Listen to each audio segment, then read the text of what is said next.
Good morning, everyone. I want to thank everyone for joining us today. This was really short notice. We made the decision to do this webinar this Sunday when I ran into Ms. Lebby Salinas at a local farmer's market.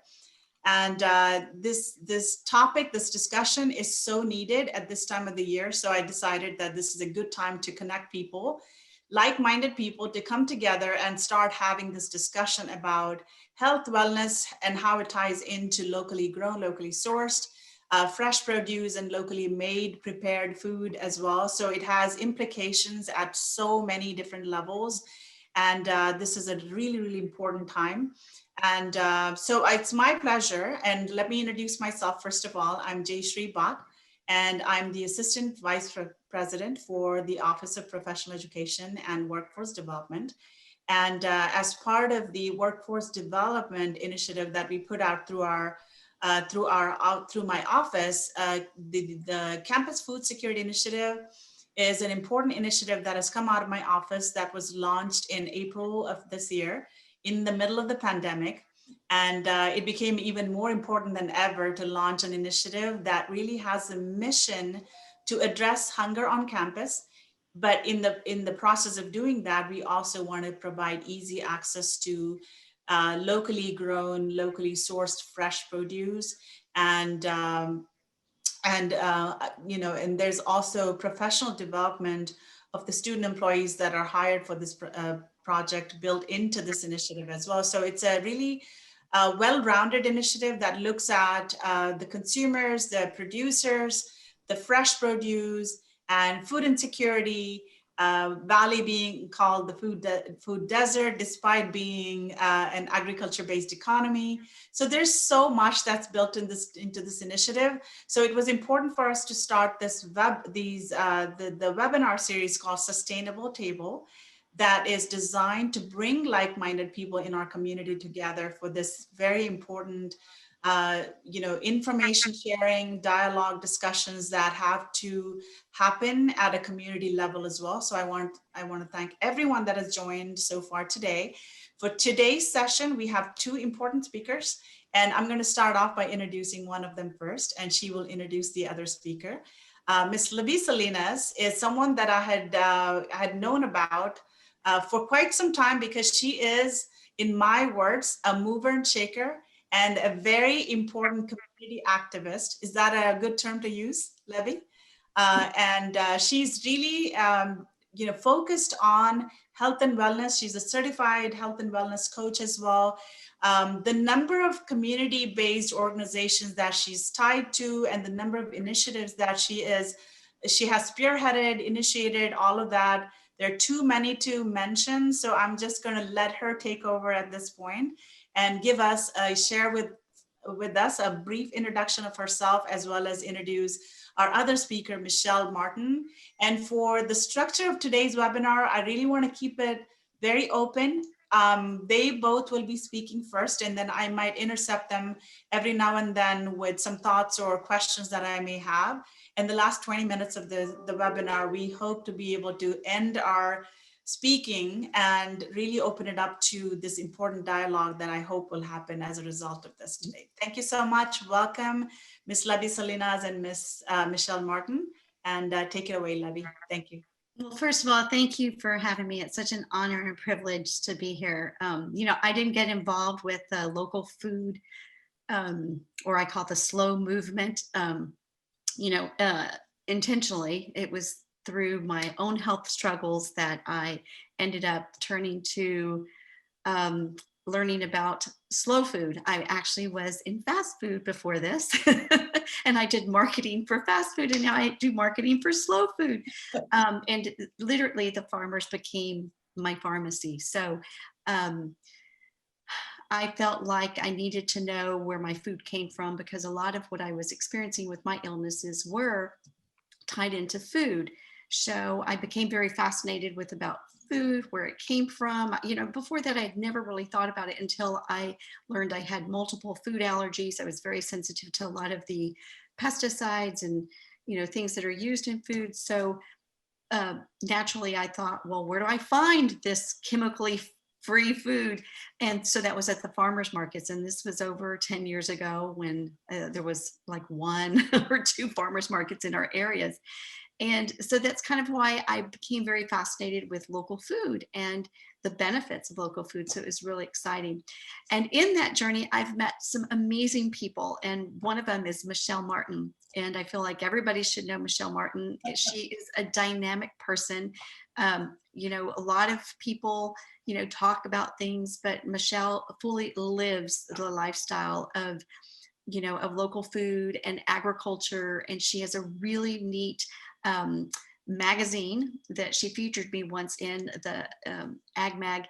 And now she has a online presence and a TV show with a blog and video, and she goes out and interviews all of the farmers, and she will help us through her ability to connect with more farmers than we'll even meet at a local farmers market and so forth. And that, I feel like your initiative is so exciting because it's going to help connect all of us with the initiatives that we've been having throughout the years, and with the work that Michelle Martin does. I think it's so exciting to watch her shows, and you really feel connected, not just to your farmer, but to your food. I believe that really nourishes, from the very deep core of our souls. So, Michelle, would you like to share with everybody else about your show? Sure. So I started an agricultural magazine called Ag Mag about 7 years ago. It'll be 8 years in August. And I cover all aspects of agriculture, from your large farmer to your small farmer to your farmers markets, 4-H, FFA, ranching, just anything. And I was actually working for marketing for a private school, and I kind of just prayed about it because I became very unhappy. And I give the credit to the big man upstairs for giving me the idea for the magazine. And it kind of just took off. I found the niche, and people really wanted to know where their food came from. And so after that, about the 6th year, I decided, hey, the magazine's doing well. It's time to expand. And so I started a TV show, and I like to relate it to like micro dirty jobs, where he travels around and visits different businesses.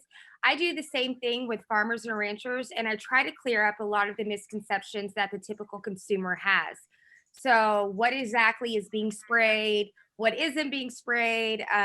Where does your beef come from? How is it made into a hamburger patty or a steak or just anything like that? And so, with that, it does air nationally on a channel called RFD, and then it's on my YouTube channel. It used to show on Channel 5, but I took it out during COVID. So right now it's mainly on my Instagram and on YouTube and the national channel. And I didn't stop there. So here recently in March, when COVID hit, I decided that food safety was extremely important. And so what I did was, me and a business partner of mine by the name of Will Steele, who runs at Frontera Produce, we developed a system called Farmer Who. And so what that does is, when you go into a grocery store and you pick out, let's say we started off with watermelons. We're eventually going to do all commodities with chicken, beef, any type of vegetable. But we started off with watermelons. And what we did was, how there's a sticker on that produce that has the PLU number. Well, now there's an additional sticker called Farmer Who, and it's a picture of me holding a QR code. All you would have to do is put your cell phone up to that sticker. No app is needed.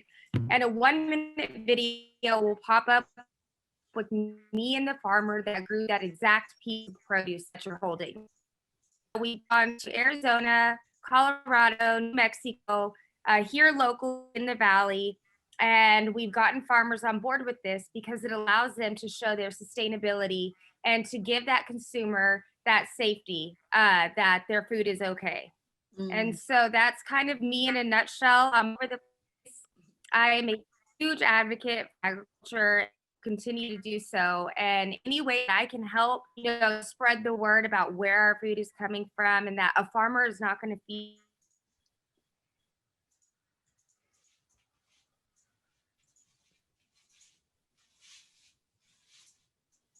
as well as my Instagram. And so on my Instagram, typically every day, obviously not today because I'm here, but I go out all around the valley or when I'm traveling for my show, and I'll plug them into my Instagram so you guys can see all the things we grow here in the valley. We grow over 50 different vegetables, and a lot of Mhm. people aren't aware of that. Wow. Anything from daikon to something called methy leaf. And a lot of my followers are all from up north. And so they're not used to seeing all this stuff that we grow down here. And I think that bringing awareness to them is Mhm. extremely important, because a lot of times when people think about the Rio Grande Valley, we think about, or they think about, it's a border town, it's full of drugs, it's unsafe, there's no agriculture there. But really, we're one of the largest agricultural places that there is. And Yes. people just, they don't realize that. And so I just started my Instagram a year ago, almost to 10K, so I can get that swipe up so you guys can see the episodes. But I just feel like it's really important to educate, and I'm extremely passionate about it. And I travel about 4 days every month to a different state and go visit some kind of farming operation there. And so that's me. That's great. Well, that's real exciting. And I think that, the initiatives that, Jay has with student, food security for on campus and wanting to expand it in our community, I think is really important for us to really know all accesses of where we can get possibly some of the produce. I know that recently Michelle is helping us with our initiative for feeding the homeless with the Nourishing Meals Community Project. And so it's, if it wasn't for these type of connections that Jay is putting together, we would all be working hard in our own little areas. But I'm excited about this initiative because it's bringing us more together. So thank you again, Jay. My pleasure.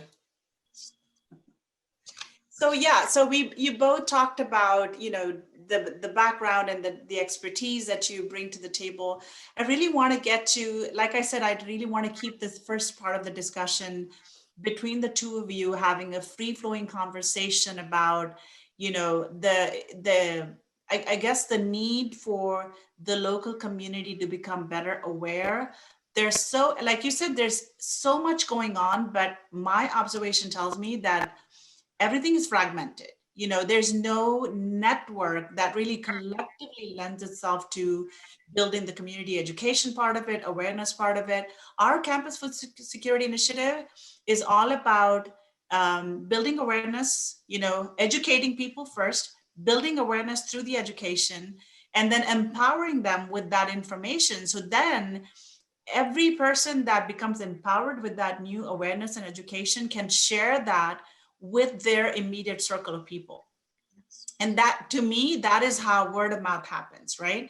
So campus food security initiative, we are really going after the long-term behavior change, because we understand that plant-based meals are not everyone's cup of tea. People are used to consuming their comfort food. A lot of times it could be relatively meat-based, right? Which we have no problem with, but at the same time, incorporating plant-based meals into your diet, even one day a week, research has shown that it can have a much, much greater impact positively on your health and well-being in the long run. So we're really going after this lifestyle change, behavior change, and we're really looking at it, looking at making it happen one student at a time, because peer that peer network and sharing of information among the peers is so important for this, right? So that is one thing that we're focusing on. But I'd like for you guys to share with us how you have built, like Lebby, you built, you were the founder of the Food Educator. And I think that's such a food educator, but you call it food educator. I always get it wrong. So I think that's such a neat concept that you incorporated into the community a few years ago. I'd like for you to talk about that a little bit, or anything else that you had prepared in your mind to discuss today and share with the community of about 29 people that are with us today. Okay, sure. Just like Michelle, I prayed because I was not well. And when I discovered, that food was the issue, and I got better, and doctors were amazed, and they were sending me people. I was kind of coined the food educator because I was helping people find their food issues that were connected with their health. And then once they found that they had food issues or gluten sensitivities or things like that, they then were like, well, where do we get this food that has no chemicals? And back then, think about over 10 years ago, the big chains did not have organic foods. And now that they do, some of the farmers markets, I'll tell you, they have felt that because people started to think, oh, well, I don't have to go to the farmers market to get chemically free food. I can go to HEB and get organic food. But, I did once a video demonstration of I bought kale from the farmer's market, and then I bought kale from the local grocery store, and I waited 5 days and then showed the kale. And Yes. it's a lot fresher from the local farmer's market, and the other one was all wilted. Yes. I think the important thing for people to know is why it's important to continue to support local food and buy the food first from the local farmer rather than first from a grocery store. I mean, there's enough and an abundance of need for food that we do need organic foods at the grocery stores, but then we also need to support these farmers that are growing, and not just big agricultural farmers that sell to the grocery stores, but the ones that are small, like half an acre, 2 acres, 3 acre farmers that sell, and they sell directly to people. Consumers. So I think it's important that we remember that. And if it's not at a farmer's market, there's these programs called CSAs, Community Supported Agriculture. And a few years back when I first learned about them, I created a Meet the Farmer mixer, and we had a little mixer to meet the farmer and to learn about the CSAs. And we all signed up to support those farmers and to get our local box of vegetables every month, and some every week. And then, I kind of got calls saying, well, what do we do with this? And then I realized, oh, wow. Of course, we did grow up eating kale and Swiss chard, and it was ganigi satha and beans and rice, right? So we had to teach people how to make things. And so I started doing some classes at the farmers markets. And then we with the help of the Historic Sino Ray Theater, we partnered with the foundation there, and we started showing movies. And we call that Foodication movie series. And we first try to help people get access through the farmers market. Then we taught them, like why they want to keep eating more fruits and vegetables. And then we had a potluck in a movie. So we had them bring in stuff that they bought at the farmers market. We made meals, and then we shared meals, and it was great. But now with COVID, of course, we stopped some of that. And I've had several calls saying, do some online stuff. So maybe now we will, because I don't think this is going to end, unfortunately, anytime soon. Yes. So those are some of the initiatives that we did, and the health benefits, are definitely there. When you buy something that has been harvested that morning or the day before, are going to have more nutrients than something that what you can buy at a grocery store that was harvested, 2 weeks or longer, or that comes from half around the world. So it's more sustainable to buy something from a local farmer than it is to, for our environment, to get something for the carbon footprint, for something that came from half around the world or even another country. And what I learned was that organic practices, they're outside of the countries. I don't really know who's checking on those. And I trust a local farmer that I know is growing. Maybe they're not certified organic, but they are growing organic practices. I trust their food more than I would something that came from another country that was stamped organic, because I don't know. And I think it's just so important that every time we eat, that we think, how can I support local food? And not just the farmer. Real quickly, I'll just tell you, there is a Texas cottage food law that I followed for years, because I am a traditional baker, was, and now I'm a specialty home baker. Since I found out I could not have gluten and now eggs, I kind of have to bake for myself gluten and vegan, which is now very popular. And then other people that I work with as a health coach, they needed keto and low sugar because of diabetes. So there is this program called a Texas Cottage Food Law, where people can now work from home and bake. And I was at the food policy conference in San Antonio when the law passed. And I remember everybody there going, oh, great. Now we're going to have all these home bakers at the farmer's market. And I said, oh, no, this is exciting, because we can have home bakers that bake the specialty things, you know, the vegan, the gluten-free, and those type of options. And they were like, wow, we didn't think about that. So we then started another program called the Home Bakers Market, where I invited home bakers and I helped them create a home bakers business. And I said, one catch though, you've got to make sure that you offer something that is from some local food, take something and put that into your baking, and also provide access to people who want gluten-free, vegan, or diabetic friendly to meet those growing demands. So that was exciting. So you can find some of those home bakers at the farmers market, or you know, if you want a list of other ones, feel free to reach out to me and I'll help you get connected with those home bakers too as well. And that is another way to support local food as well. Absolutely. Absolutely.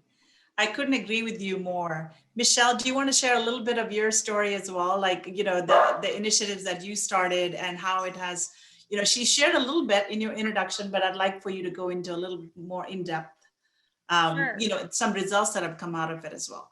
Sure. So I'll just start off before I get into a little more about my personal story, and Lebby knows this pretty well. I have psoriasis. And so apparently psoriasis is genetic. My mother did not have it, but I'm assuming my father did somewhere down the line. And I could not get it I could not control it. And no matter what I did, and the doctors told me you're going to need the shots, the injections, all that good stuff. And I only had it on certain parts around my scalp. And I said, I'm not going to invest in all this medication for myself. So I contacted Lebby, and Lebby actually said it's probably a lot of gluten and it's probably a lot of what you're eating. And so what I did was I cut out all processed foods, because being in on the camera Yeah. picks up everything, and sometimes it would be on my face. And so I went strictly into a plant-based diet, non-processed diet, and it completely went away within 2 weeks. It was gone. And so for Lebby to help guide me through that and just kind of talk it, through me, I realized that it's so important about what you put in your mouth, and Yes. how important it is to take care of yourself and how your body can react to just the smallest of things. And so, but with that, that was just a little tidbit. But a lot of times people will ask me, well, why did you start the magazine? Did you go to school for that? And honestly, no, I did not go to college to be a magazine owner, to be a TV host, own my own TV show, to create this patent. No, I didn't. I just married a guy who is a farmer, and he kind of just opened my eyes. And I realized how important food is and just how much work it takes, whether you're a farmer of a 1 acre piece of land to a farmer who has thousands of acres. They both require the same amount of work, and you have to watch over your crops like they're a baby. And I just became so fascinated with it. And so I kind of just dove into it. And when I started my magazine, I was sitting in an office, like I said, and I said, prayed about it. The idea came in my head, and I said, you know what? I'm just going for it. So I walked in and I quit my job with $200 in my bank account. I went home and told my husband about it, and he was just livid. He just couldn't believe I had done something like that. We were not in a financial spot at the time to be doing that. And I said, it's going to work. I promise. I believe in it. I believe in the farmers. It's going to work. And so I made a fake magazine, basically just pulled stuff off of Google, threw it into the magazine, and went around to local agricultural places, whether they were small farmers markets. I worked a lot with Barbara. Sure. And kind of just took off from there. People became really fascinated with it. And then the Department of Agriculture kind of jumped on, and I started developing all these relationships with people. And I became more and more and more fascinated with just agriculture. And so now it's been almost 8 years, and I like to think that I'm pretty well versed in agriculture, whether it be your local farmers market or your, commercial farmer. I think it's good to be well versed in all areas so you can understand opinions of both sides. And I'm just like the biggest advocate there is. I want people to take care of their bodies. I want people to know how hard these farmers work. And like I said, whether they're small or big, but they're not going to feed something to you that they wouldn't eat themselves. And caring for a crop and feeding for the world is probably one of the most important jobs that gets the least amount of credit. And so that's what I'm here for. So Thank you, Michelle. Thank you for yes, sharing ma'am. that.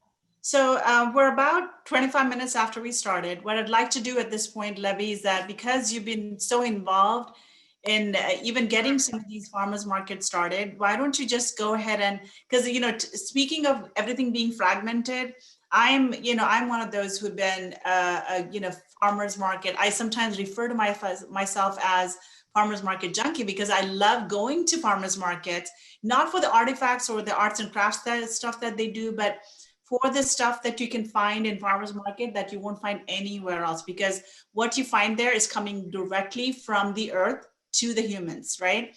You know, And oh, I'm sorry. Speaking of that, I forgot to add, I started the Tres Lagos Farmers Market.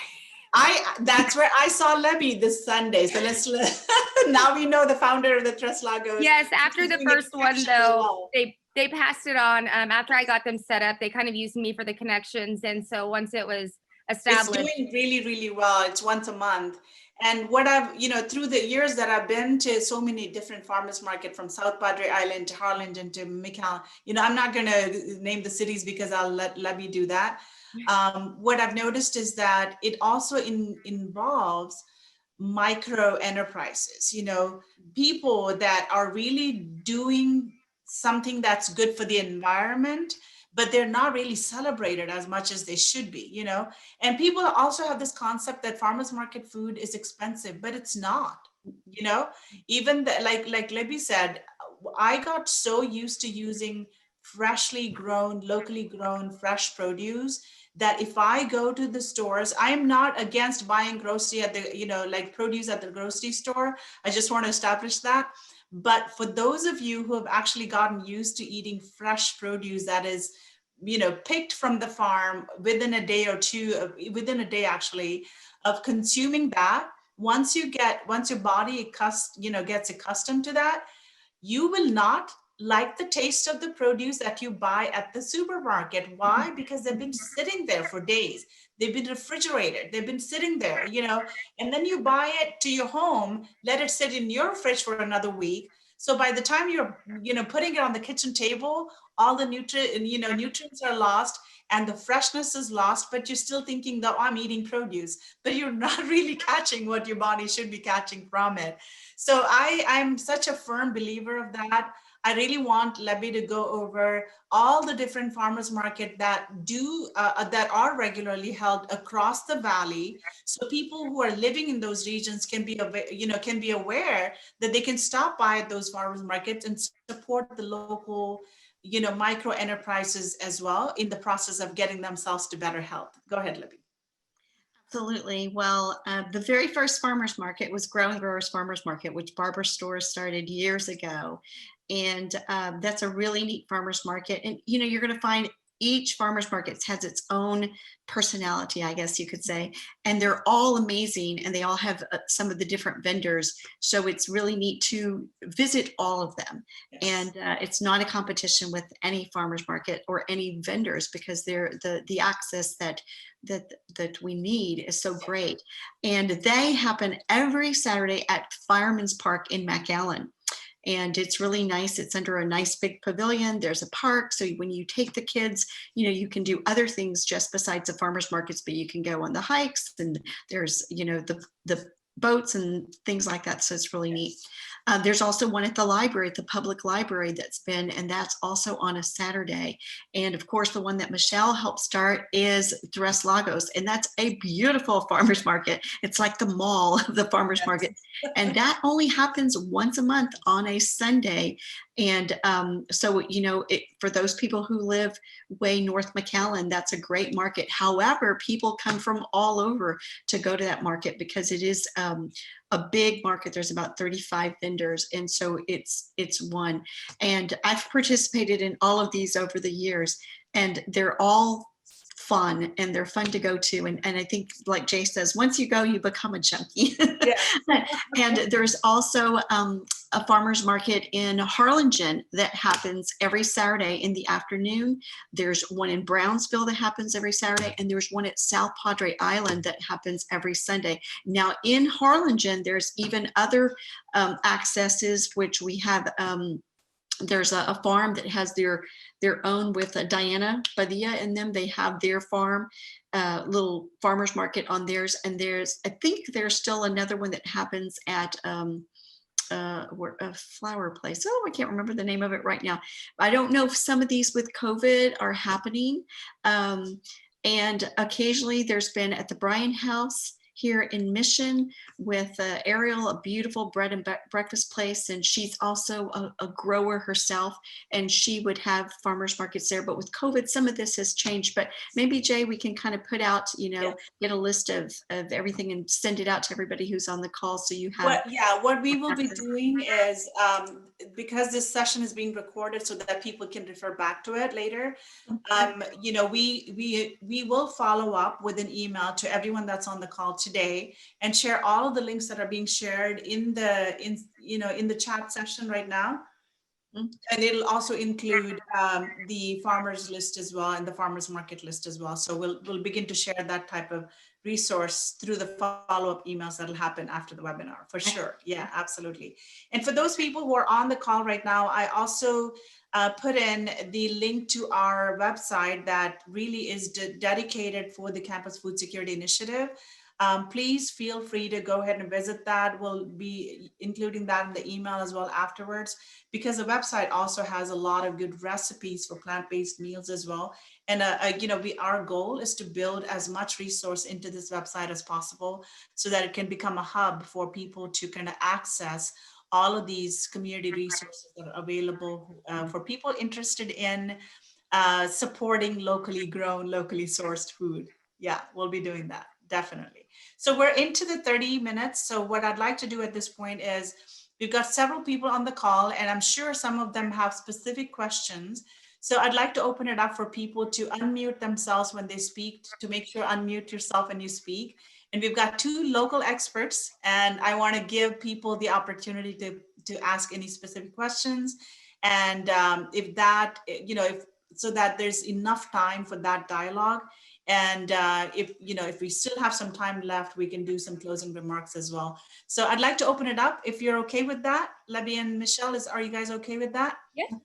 So let's open it up. I'd like to kind of, at this point, I'd like to go ahead and call upon Ken Botts. He's on the call as well. I just noticed it. Ken, if you can present yourself on the video, if you don't mind. I'd like to introduce Mr. Ken Botts, who is also a food expert. He is beaming in, I should say, from North Texas area. So he's working with me on this food co-op concept that we are going to be rolling out in January. That's basically designed to give the opportunity for the local micro enterprises to help them take their sustainable food products to the market as well. But it's really a cool project. So I just want to go ahead and have Ken share a little bit of the thought, some expertise that he also has in this area, or pose any questions to you guys as well. Ken, go ahead. Oh, thank you for that nice introduction. It's a surprise I didn't expect. But wonderful information, Lebby and Michelle. You're doing great work down there. And, I too came out of the fast food world. I spent probably the first 20 or so years of my 35-year career in fast food, but then jumped into college and university food service back in 2005. When I joined the University of North Texas Dining Services. And it was there that my career kind of took a right turn. I opened up an all plant-based dining hall called Main Grains. And that got a lot of international attention and thrust me in front of the plant-based movement. And so for the last decade of my life, I've been traveling the world, training chefs, introducing plant-based cuisine to hospitals and universities, the military. We even worked with the White House, and I've been blessed with a very wonderful career. But like Jayshree and both of you, my passion is sustainable food, just putting better food in front of people. And it's always been so amazing to me. And maybe this is a question for the two of you. Remember back when I lived in California, touring the Central Valley. And 25% of all of the produce in the United States comes from Central Valley, California. But much like the Rio Grande Valley, there's this abundance, but it's not accessible to the people that live there. And it's always been confusing to me. I mean, there's farmers markets and, fresh produce stands, but they're few and far between that. And there's these just vast food deserts in these areas where food is abundant. And it's always been confusing to me. I'd be interested in hearing what your thoughts are on that. I can actually, it's funny you say that because last week on Monday, I had to take around a mother and a son who were from California, and they're looking to purchase land to grow crops down here because they said that California is making it physically impossible for farmers to even exist, whether you're a commercial farmer or a local, a homegrown farmer. That California is, with their regulations, that they're pretty much shoving all the farmers out. And so I think that just the mentality of that state, I think that they're just, I hate to say this because it might come off wrong, and I don't mean it wrong when I say it, but I don't think that there's educated in agriculture, the officials that are making these rules as they should be, because without a farmer, whether you're big or small, you're not going to have clothes, you're not going to have food. And they were telling me that it's just so expensive. There's not enough water. They're giving all the water to LA instead of to the farmers. And there's just so much going on. And so I think maybe that's why they're kind of, few and far between. Is they're just really, it's really hard to farm. And if you're not born into it or you're not married into it, good luck. And I hate to say that, but it's what the world's coming to. And it's very sad. And that's why the world needs more people like us to bring attention to those who aren't as well educated as we are in this area. Yeah. Yeah, it's true. I would drive up north from LA and I'd see those signs along the Highway 5, where's our water? They're restricting water to the farmers, and, water everywhere seems to be a control point, a pain point for a lot of people, no matter if they're in agriculture or they're a residential user. It just seems like that's the control point. But one of the things I noticed in Central Valley, and I haven't been down to Rio Grande Valley yet, but is that these huge farms, 100 acres plus farms, and it's just this monoculture, and there's no natural environment.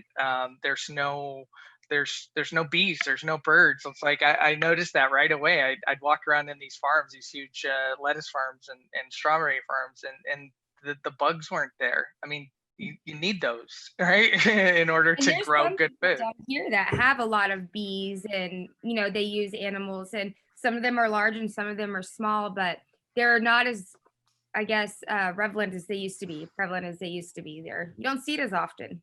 Yeah. Right. Yeah, so what I'd like to do, I know we have people on the call, some of them might be comfortable speaking to the group on a video camera or even using the audio part of it. And some of them might be more comfortable posting a question on the chat. I'd like to encourage both communicate, participate in this discussion. It's open to everyone. Don't feel shy. And if you have some insights to share that'll add value to this discussion, feel free to go ahead and do that as well. I'd like to really encourage people to kind of participate in this discussion today. Who wants to go next? I know you talked a little bit about the challenges in the industry, but I kind of wanted to go a little bit further into that and ask you what's the most challenging part of working within this industry. I know you guys kind of touched on the water portion of it, but y'all are all in a little bit of a different realm. So I'm just curious. Yes. Lebby, you go first. You're asking the challenge as for the grower, or environmental challenges, I guess, or economical challenges. Which ones did you mean? Sure, whichever is the most challenging for your part in your specific industry or your realm.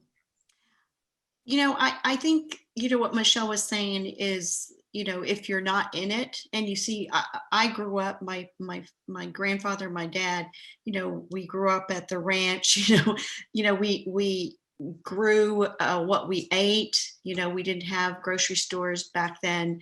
And, even when it was, livestock, we would kill a cow and that cow would last us 6 months for the whole year. It was you didn't have chicken every day because it would, my grandfather would literally go get the chicken and, make it.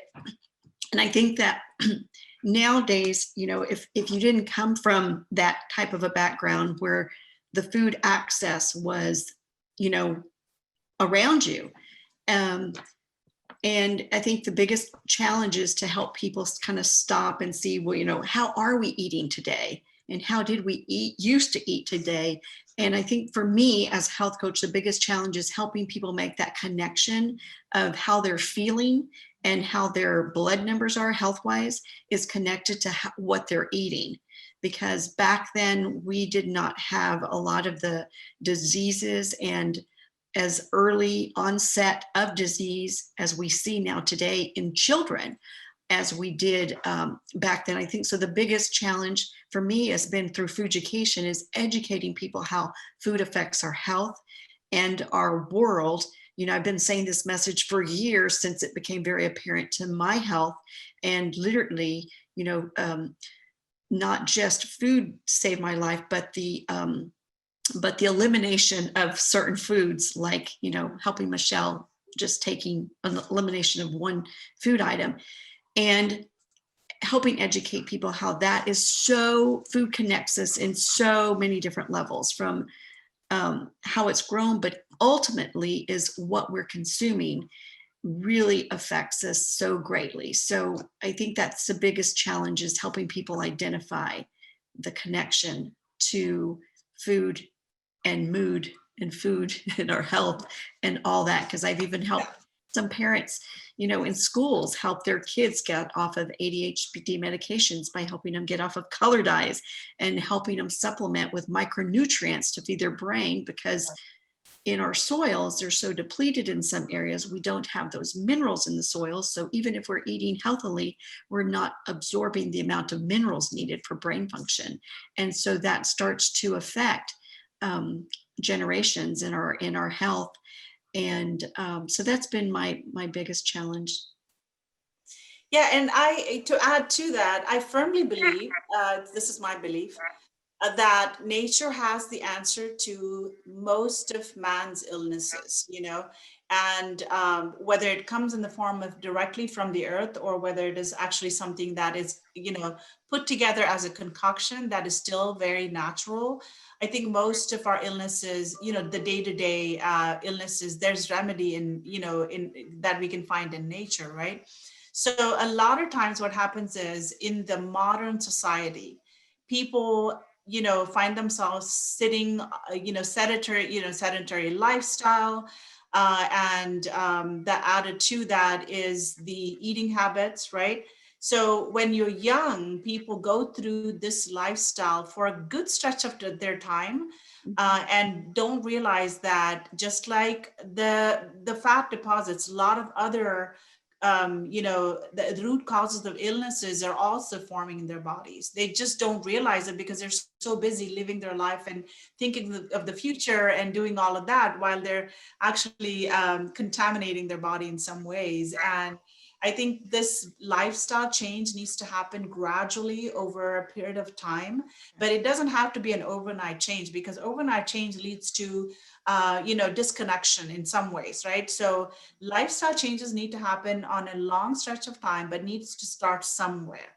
It could be in the form of eating better. It could be in the form of incorporating plant-based meals, which don't have a lot of fat in them. Sometimes people confuse plant-based meals with French fries. It's not, you know what I'm saying? It could be, it has to be more natural than that. So just making those lifestyle changes one step at a time in increments is what leads to better health as they get older. So this is the revelation that people sometimes have when they get to that stage of being older already, where they've already put their body through some, irreversible changes when it comes to health. And, I was talking to a doctor recently, and I was sharing this with my team the other day, and it was startling for me to hear the cardiologist or the doctor talk about how many 40-year-olds that they find in the hospital with heart attacks. Wow. And it's startling, but it's a fact. You know what I'm saying? A lot of times, young people don't realize that they are causing, harm to their own body with what they consume. So I'm not here to lecture or preach about, what they should eat. All I'm saying is that behavior change has to happen, where they're shifting more and more towards nature, and they're consuming food that's as natural as possible. I'm not saying it has to be plant-based or it has to be meat-based. Just go back to the nature and consume food that is as natural as possible, that does not have preservatives, that does not have, anything that's designed and mass produced, that is, that has a shelf life of longer than a week. You take it for granted that it's got chemicals that are not good for your body, right? So these are things that I just want to share to the group. I do not want to stop people from asking questions. I just wanted to kind of share my thoughts about it. If there are other people that have questions, feel free to go ahead and share, either through the chat or go ahead and unmute yourself and ask your questions as well. This is Nathan. I have a question. Yes. I agree. It's great to have food markets, and that's awesome. I was curious though, what would be a resource that we could go to learn more how to make use of our home space? Like I'm a recent homeowner, and I saw in Michelle's magazine she talked about some of our common issues with our grass here, the St. Augustine grass, and that made me start thinking, well, do I need this grass? What should I could maybe be utilizing this space to, not to meet all my needs, but some of my needs, but I don't know where to start to that research. I think Nathan is getting into the local, native plants and native grass type of discussion here, which, a lot of people are not aware that some grasses that are filling our lawns are not necessarily native grass, but I'll let one of you guys handle that question. And specifically for growing our own food, using our home for food. Yeah. I know that there is at the Extension Center, the A&M AgriLife, they have a lot of resources. You can get onto their website or you can even call them. And they have a healthy living department, master gardener. They have a bunch of different resources that you can use as far as starting to, grow your own food or anything of that sort. You can always contact them. They are great. They're easy to work with. And a lot of times they can even help you get started with some grant money or anything of that sort. So they're a really, really good person to contact for that. I also know a couple grass farmers down here too. So if you want their info, I can always give it to you. But I think your best bet would probably go through the AgriLife Center. They'd be able to help you out a lot. They also provide a lot of classes as well where you can get on, or I don't know if they're still doing it with COVID or not, but where you would actually go to these little workshops and they teach you all kinds of how to start your own food plot. They do wind tunnels, all kinds of stuff. And if I may add to that, so the whole purpose of starting this discussion today is to be able to develop such resources. University is, community-wide where, we serve the community all the way from Brownsville, South Padre Island to Stark County. And we have a lot of expertise internally. We have the School of Medicine, faculty with so many in-depth expertise as well.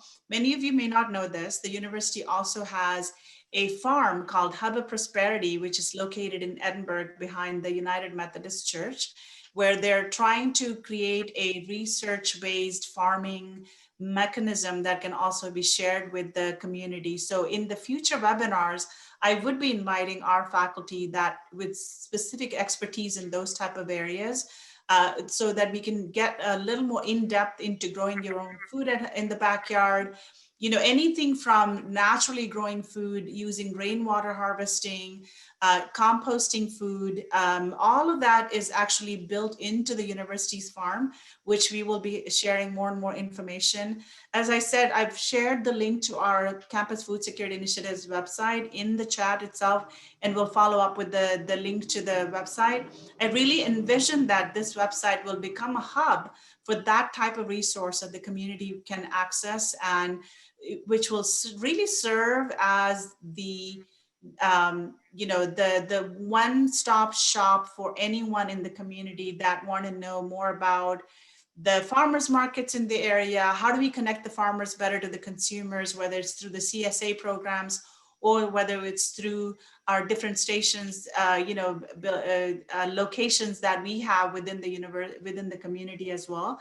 So please look out for more information where we'll be bringing back some of these speakers that we have on the call today, and also bring in experts internally from our university that can lead to better discussion about how do we combine research expertise with community-based interventions or community engagement and that type of stuff as well. I'm really looking forward to having those type of discussions in the future. But if there's anyone else that has not asked a question that is dying to ask, there's still about 4 to 5 minutes left. So I'd like to, I don't know, Lebby, did you want to add anything to it, or do you want to wait? I was going to say, I was fortunate to take a program through the university on teaching us how to grow food. And we had a group of like 10 or 12 of us.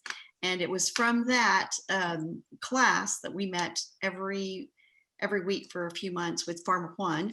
And from that, started my front yard garden, instead of growing grass up at the front, I did the garden, and I guess somehow it leaked out, and the monitor did a story about it, and it kind of, and I was glad, that because it helped people then, like what Nathan was saying is, how do we look at different areas that we're growing and grow, food. And through social media, I connected to someone in East LA, the gangster gardener, and he sent me a t-shirt that says plant some shit. And he was, he took areas in East LA and turned them into food growing areas. And that inspired me to say, well, why am I not growing here, in my front yard? So I think it's important to Nathan is to, if you're interested in growing, or anybody on the call, if you're interested in growing, or even being one of the home bakers, or, canning or something, that you reach out to the university, because there's so many resources that they offer. A lot of resources. A lot of resources, and it can, really help, because I've seen through the farmers market, some farmers who started there, that they're no longer there at the farmers market because they've grown. So we need new ones to kind of fill that place. I have home bakers that started the farmers market, and they're not there anymore because now they've got a real life, they've expanded their services, business, and they've grown and moved on. So if you're interested, or know of anybody who's interested to become part of the local food economy, I think now is more perfect. We will create that network. That's exactly right. So are there any questions, Oscar, in the chat that we should address that we haven't? I just want to make sure that we do that as well. Just so that I'll reiterate, as part of this food, we are going to be expanding the campus food security initiative. Primarily, we designed this to just serve the campus community, but starting in January, we're excited to share that we're in the process of putting together a food co-op that will actually become the hub to connect these type of things in the community. And we'll be sharing more information about that in the coming weeks. But I'm excited to get this conversation started for sure. Oscar, are there any questions that we have to address? Michelle has already addressed them. However, they're asking for contact info so they can maybe get involved with some research aspects. Absolutely. We'll be sharing all of that as a follow-up email once we have the recorded session available. Please do share this with your, immediate circle of people, whether it's your family, colleagues, friends, pull them into this discussion. This is so needed in our community because, we are done. I can speak as part of this community because I've lived here for more than a couple of decades. So I can tell you that we really do not want our region to be known as the obesity capital of the country, or, food desert, or food insecurity. We want to really create this community of like-minded thinkers and really become a think tank that will actually begin to put the word out there that, no, we're addressing our challenges locally. You know what I'm saying? We don't need to, so I am really excited about getting on that path with everyone that's on the call today, as well as the ones that will be joining us in our future webinars as well. Lebby and Michelle, why don't you guys just tie in the loose ends at the end and we'll finish it soon. You can go ahead, Lebby, or you can close it out. So I'll just say thank you guys for having me. I'm here to help in any way that I can. I'm constantly learning every day. I don't know everything there is to know, but I love learning. I love learning all different parts of agriculture, and I'm here to advocate for you guys, for anyone involved in agriculture. So anything that I can do to ever help you guys, please feel free to reach me. I'm sure they'll provide my information for you guys, but my email is just michelle@theagmag.org. And God bless you guys. Have a great day. Great. And I just want to thank everyone for taking the time to be on this call, and for Shay for putting this together. It's just so needed, as she said, and we need more local foodists coming together and supporting each other's initiatives, and just helping build that healthier community that we have, and expand what I call food education, and just really learn how that does impact all of us, and how we each can contribute in our own way and make a huge impact in our Absolutely. Yeah. I noticed that someone had a question here. They said, do you have any tips on how we can make plant-based diet more attractive to young adults? And I think that Lebby can answer that better than I can, but I do know that marketing plays a huge role. For example, like on Triscuits, it says non-GMO wheat. All wheat is non-GMO. So really, it's all about how you market. And so I really think that Lebby would be able to answer that question on how you think you could make plants more attractive to, or plant-based diet more attractive to teens or young adults. Well, surprisingly, the young adults right now are more, involved with plant-based eating than I think adults are. I know all of pretty much my daughter's friends are. And of course, she lives in LA too, so that kind of helps a little.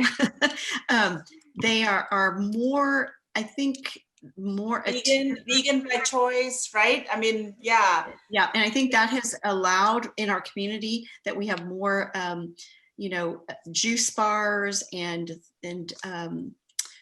plant-based restaurants and things. And again, like Shay was saying, we're not advocating anyone to eat one way for everyone. There's some people that do well with plant-based, and there's some people that could be very detrimental if they have issues with grains.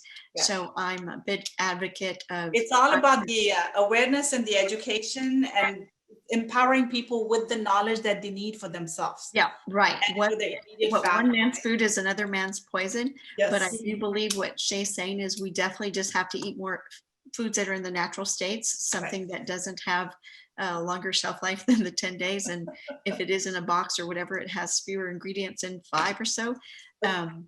I think that, I do eat mostly, all natural foods like that, and that works for me. But if you need help or having food issues, even though you think you're eating healthily, like I was at one time when I was eating plant-based solely, that's strangely was the time I was sickest, but I had all these issues with greens, quinoa, and rice and everything at that time. So the body changes and what you need. So that's what it really means to take food as medicine, is knowing what goes best with you. So everyone's different. So if you or anyone, reach out to me, and that's my ministry. That's what I help people with, is to help them connect with that. Thank you so much. I know we're coming up on the hour already. I just want to remind people that, stay tuned for future emails that you will be receiving from us for all these resources that we discussed, and then some.